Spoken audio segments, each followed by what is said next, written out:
Benedict, paano nasabi ni Representative Gomez na ambush me yung insidente ng pamamaril kay Erwin Espinosa?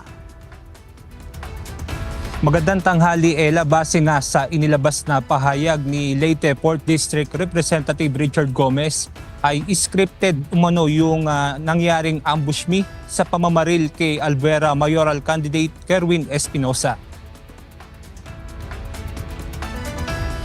Dagdag pa ng kongresista, bukod sa scripted ay pangit anya ang acting at ang pagkakagawa.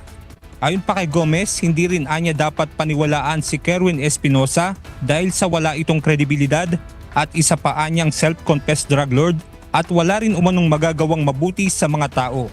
Samantala bumelta naman si Albuera Leyte Mayoral Candidate Kerwin Espinosa kay Gomez na maghinay-hinay anya ito sa paghusga at pag-isipan ang kanyang salita at gawa.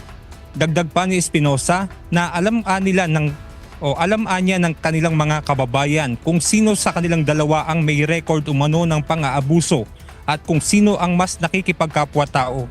Samantala nitong Sabado, inalis muna sa pwesto ng pamunuan ng Philippine National Police ang hepe ng Ormoc City Police na si Police Colonel Ray Dante Arisa.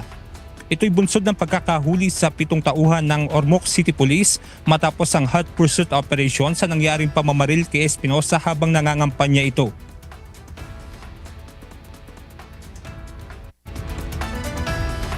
Nakita po doon yung Montero na sinasabing pinagsakyan po ng mga posibleng may kinalaman po.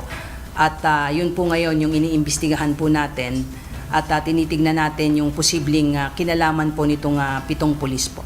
At kung isa po doon sa 7 pulis ang namaril po. Kasi may mga nakuha pong mga baril po doon sa isang sasakyan na supposedly ay gagamitin sana na getaway vehicle. Ella, ayon naman sa Commission on Elections ay hindi kinakailangan na ilagay sa red category ang bayan ng Albuera Leyte. At yan muna ang ating update mula rito sa Campo Crame. Balik sa inyo dyan, Ella. Maraming salamat, Benedict Samson.